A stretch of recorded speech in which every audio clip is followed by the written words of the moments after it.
What if I told you these Barefoot shoes have been used for over 600 miles? They've been used on long walks, lifting weights, everyday wear, in heavy rain, and the sole still hasn't separated. Today, I'm giving you my honest, long-term review of the Vivobarefoot Motus Studio Leather. And I'll tell you right now, these shoes surprise me. If you're new here, I test barefoot shoes, and I do more than just quick try-ons. I actually wear them for months and hundreds of miles. And this pair, the Motus Studio Leather from Vivobarefoot, has been one of my most used pair of shoes over the last 6 months. I've walked long distances in them, trained in them, and worn them casually most days. So today we're talking about durability, grip, toe box width, weather performance, and whether they're actually worth your money. Let's start with the biggest surprise, durability. These shoes have over 600 miles on them, and there's no sole separation, no delamination, no peeling.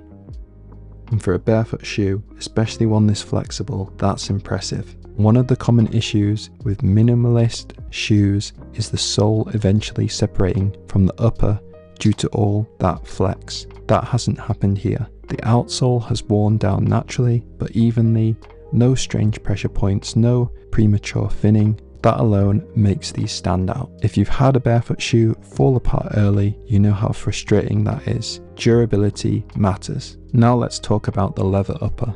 Yes, it's worn. You can see the creasing, you can see signs of use, but here's the key, it's still water resistant. I've worn these in heavy rain, which we've had a lot of over the last month in the UK. My feet stayed dry, and that's something I didn't fully expect from a pair of barefoot shoes. The leather has softened over time, molded nicely to my foot, and still holds structure. So while it doesn't look brand new anymore, performance-wise, it's still delivering. Now this is where things get interesting.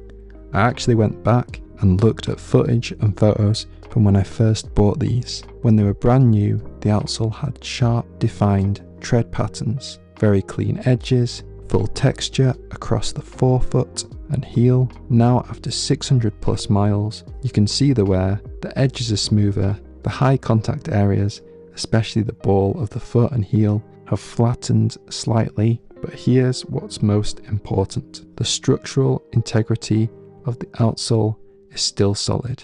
There's no thinning that makes it feel unstable. It hasn't worn through. It hasn't separated. And even with visible wear, the grip performance hasn't dramatically dropped.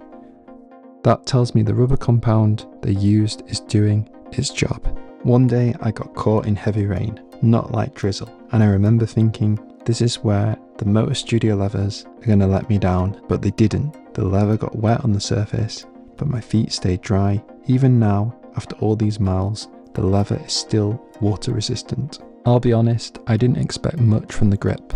Minimalist shoes sometimes sacrifice traction for flexibility, but the grip on the Motus Studio surprised me. Wet pavement, solid. Gym floors during heavy lifts, stable. No sliding around. And when you're using these shoes day to day, that's what you want.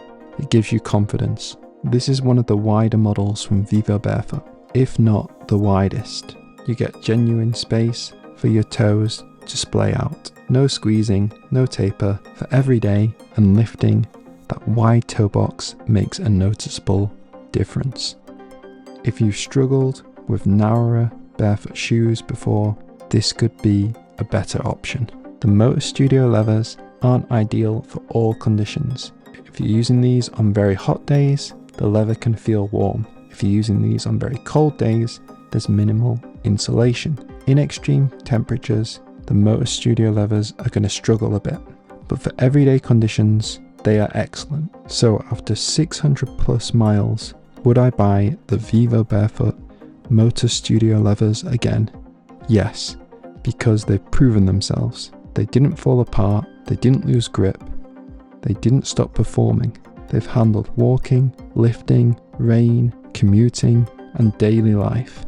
And at this point, I trust them. That's what this long-term review is about, not hype, proof. Let's talk about the thing people don't like talking about, the price. These aren't cheap, The Vivobarefoot Motus Studio Leathers sit at the premium end of the barefoot shoe market.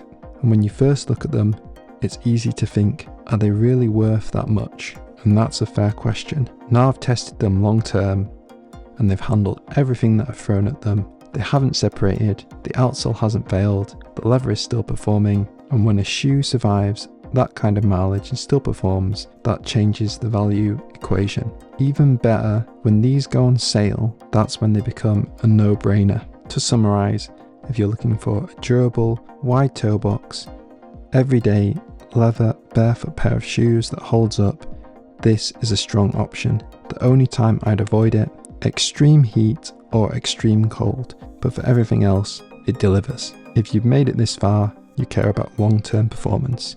So tell me in the comments, how many miles do you have on your current pair of barefoot shoes? See you in the next one.